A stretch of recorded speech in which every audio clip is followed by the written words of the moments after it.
Hello बच्चों, today we will learn about unit and dimensions.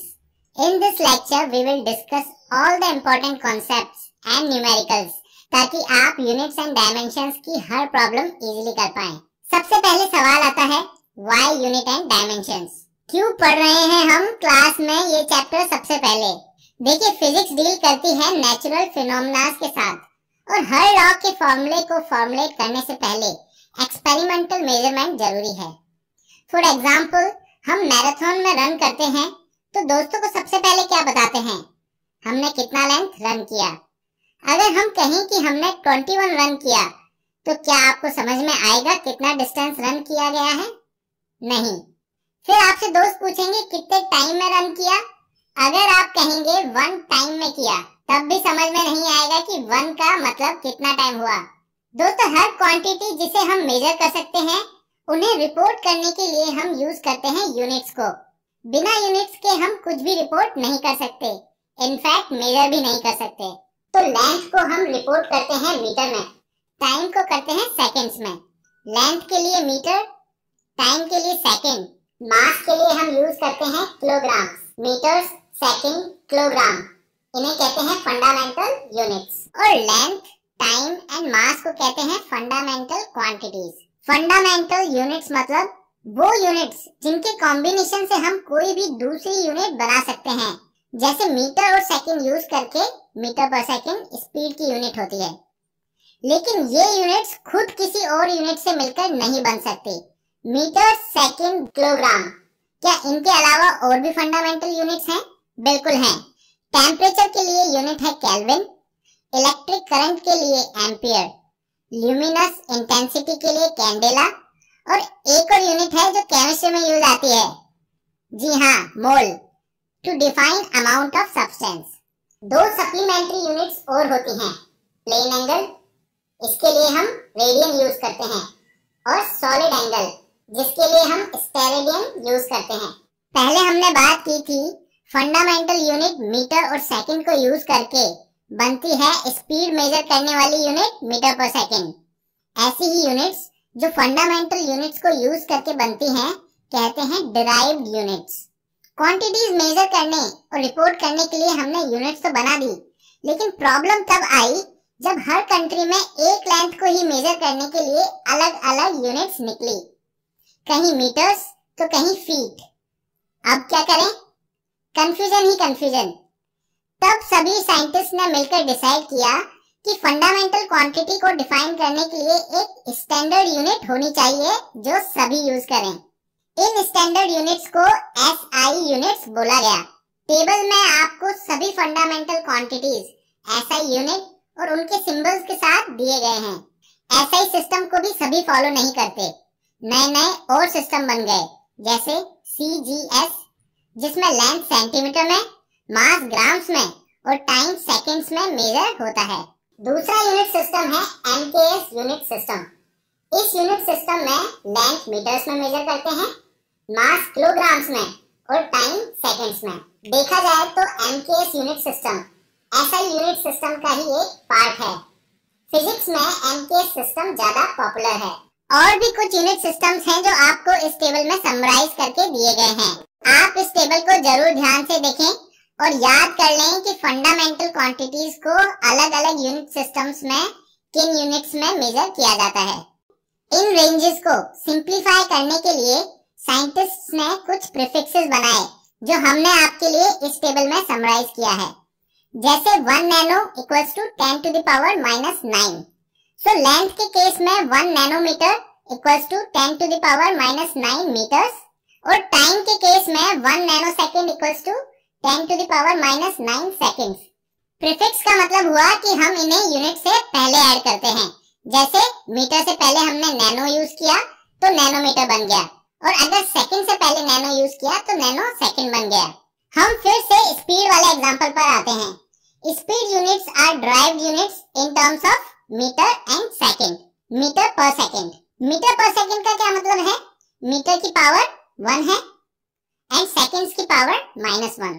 इसी को अगर हम fundamental quantities length and time लिखे तो कैसे दिखेगा? Length to the power 1, time to the power -1। या फिर शॉर्ट फॉर्म में L to the power 1 T to the power -1। अगर डेंसिटी की बात करें तो it is equal to ratio of mass and volume. Volume को लेंथ के टर्म्स में मेजर करते हैं, length raise to the power 3। तो डेंसिटी को फंडामेंटल क्वांटिटीज की टर्म में कैसे लिखेंगे?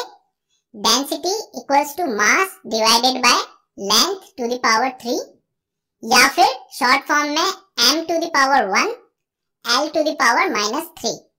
दोस्तों ये जो पावर्स हैं 1, -3, -1 एक्सेट्रा, जिन्हें फंडामेंटल क्वांटिटीज के साथ यूज करके हम किसी भी फिजिकल क्वांटिटी को रिप्रेजेंट कर सकते हैं, इन्हें डायमेंशंस कहते हैं।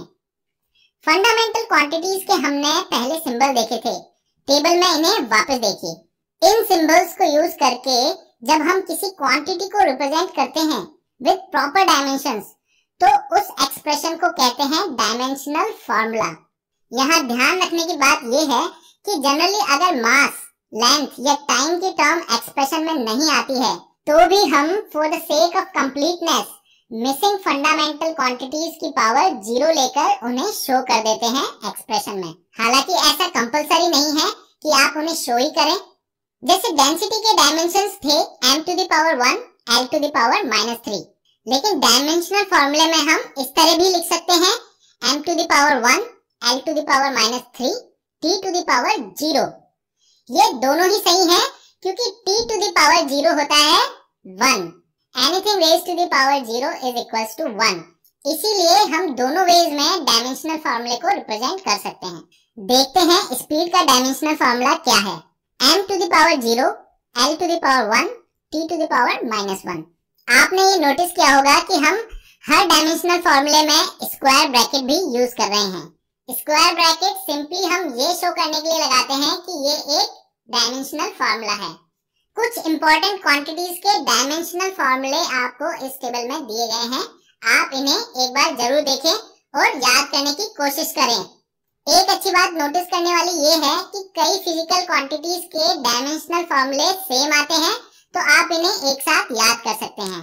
साथ ही क्वांटिटीज की यूनिट्स MKS सिस्टम में भी दी गई हैं, क्योंकि इनका यूज भी ज्यादा पॉपुलर है।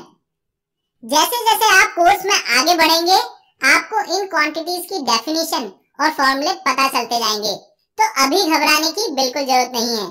अभी आप इस टॉपिक के बेसिक कॉन्सेप्ट पर ही फोकस करें। इस टॉपिक में 4 वैरायटी के क्वेश्चंस काफी पॉपुलर हैं, जो हम जल्दी से डिस्कस कर लेते हैं। पहला जो टाइप है उसमें हम प्रिंसिपल ऑफ होमोजेनिटी का यूज करते हैं।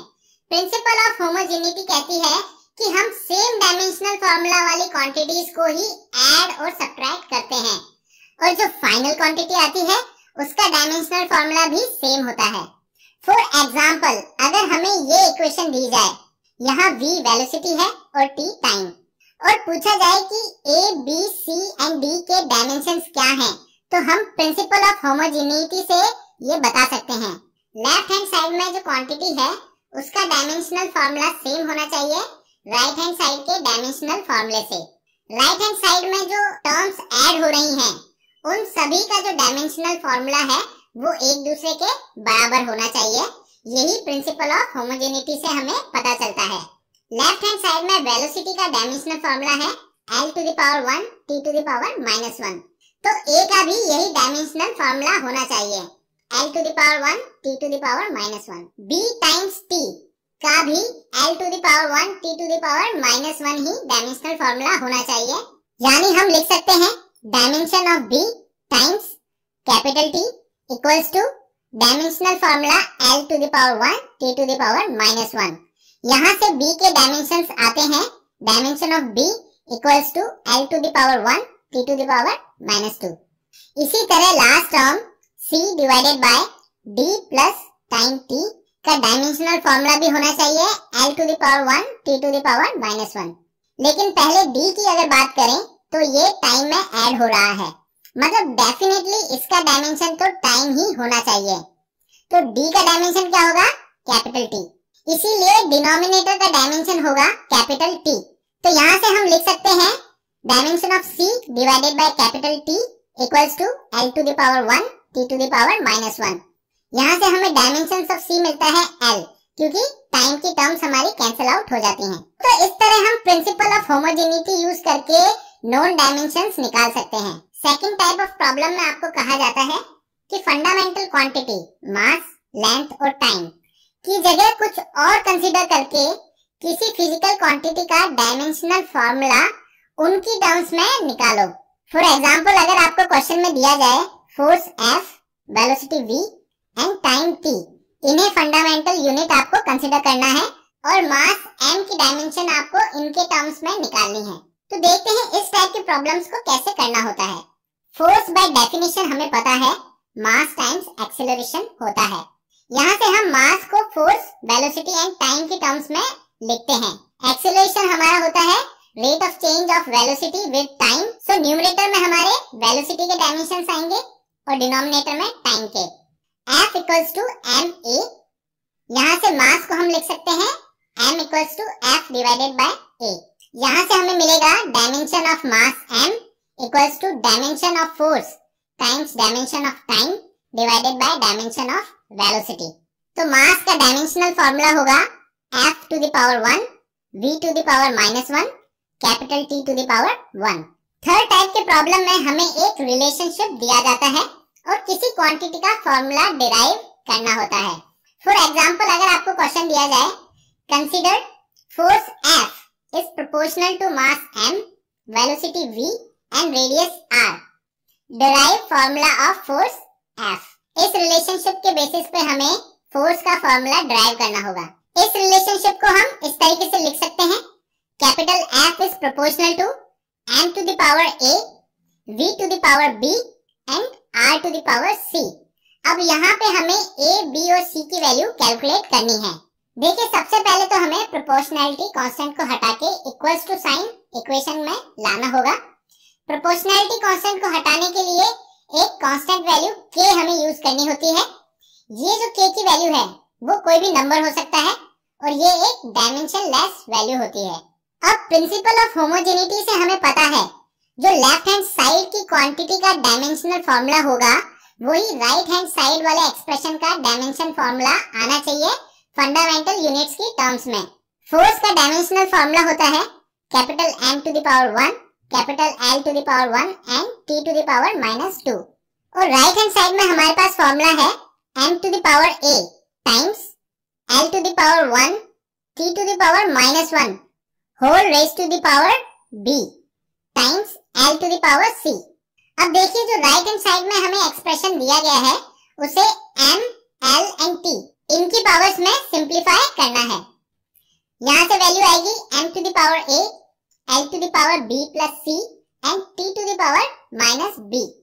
अब हमें M, L और T इनकी पावर्स को लेफ्ट हैंड साइड में और राइट हैंड साइड में कंपेयर करना है। लेफ्ट हैंड साइड में m की पावर 1 है, यही पावर राइट हैंड साइड में भी m की होनी चाहिए। यहाँ से हमें मिलेगा a equals to 1। Left hand side में l की पावर 1 है, यही पावर राइट हैंड साइड में होनी चाहिए, यानी b plus c equals to 1। और इसी तरह लेफ्ट हैंड साइड में t की पावर -2 है, तो राइट हैंड साइड में भी t की पावर -2 होनी चाहिए, इसीलिए -2 इक्वल्स टू -b। यहाँ से हमारे पास वैल्यूज आएंगी a equals to 1, b equals to 2 and c equals to -1। तो यहाँ से हमें फोर्स का फॉर्मूला मिला k times mv square divided by r।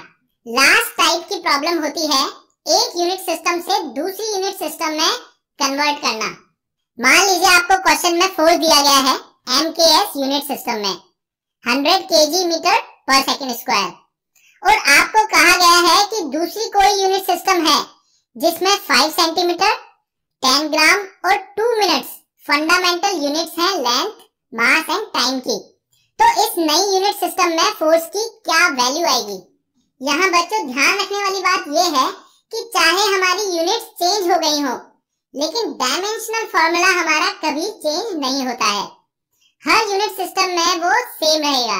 तो डायमेंशनल फॉर्मूले के टर्म्स में हम फोर्स को लिख सकते हैं वैल्यू के साथ F equals to k times m to the power 1, L to the power 1, T to the power -2। अब पहले यूनिट सिस्टम में मास किलोग्राम में है, लेंथ मीटर में है और टाइम सेकंड्स में। तो जब हम इन यूनिट्स को डायमेंशनल फॉर्मूले में लिखेंगे तो फोर्स की वैल्यू आएगी 100 kg to the power 1, metre to the power 1 and second to the power -2। दूसरी जो यूनिट सिस्टम हमें दी गई है उसमें मास की फंडामेंटल यूनिट हमें 10 ग्राम दी गई है। लेंथ की फंडामेंटल यूनिट हमें 5 सेंटीमीटर दी गई है और टाइम की फंडामेंटल यूनिट हमें 2 मिनट्स दी गई है। इन वैल्यूज को वापस से अगर हम डायमेंशनल फॉर्मूले में रख के फोर्स की वैल्यू कैलकुलेट करें तो हमारे पास फोर्स की वैल्यू आएगी F equals to K times 10 gram to the power 1, 5 centimetre to the power 1 and 2 minutes to the power -2। यहाँ जो K की वैल्यू है वो ही हमें फाइंड आउट करनी है कि इस नए यूनिट सिस्टम में ये फोर्स की वैल्यू आखिर क्या होगी। अब अगर हमने फोर्स की कोई वैल्यू मेजर करी है तो वो हर यूनिट सिस्टम में आनी तो सेम चाहिए। आप चाहे CGS यूनिट सिस्टम लो, MKS यूनिट सिस्टम लो या SI यूनिट्स लो, वैल्यू हमारी फोर्स की सेम होगी। तो यहाँ हमें ये बात पता चलती है कि जो हमारा पहला यूनिट सिस्टम है उसमें जो फोर्स की वैल्यू हमने लिखी है उसे हम इस दूसरे यूनिट सिस्टम के फोर्स की वैल्यू से इक्वेट कर सकते हैं। अब हमें जो यहाँ से इक्वेशन मिली है उसमें हम यूनिट्स को और सिंप्लीफाई कर लेते हैं। फॉर एग्जांपल किलोग्राम को हम ग्राम्स में लिख देते हैं, मीटर को हम सेंटीमीटर में लिख देते हैं और मिनट्स को हम सेकंड्स में लिख देते हैं ताकि हम इजीली टर्म्स को लेफ्ट और राइट में कैंसिल आउट कर सकें। यहाँ से सिंप्लीफाई करके हमें K की वैल्यू मिलेगी 288 टाइम्स 10 टू द पावर 7। बच्चों, आई होप ये वीडियो आपके लिए हेल्पफुल रहा। फिर भी अगर इस टॉपिक में आपको कोई भी डाउट है तो आप कमेंट सेक्शन में मुझसे पूछ सकते हैं। मैं आपके हर डाउट का रिप्लाई जरूर करूंगा। थैंक यू बच्चों फॉर वॉचिंग दिस वीडियो।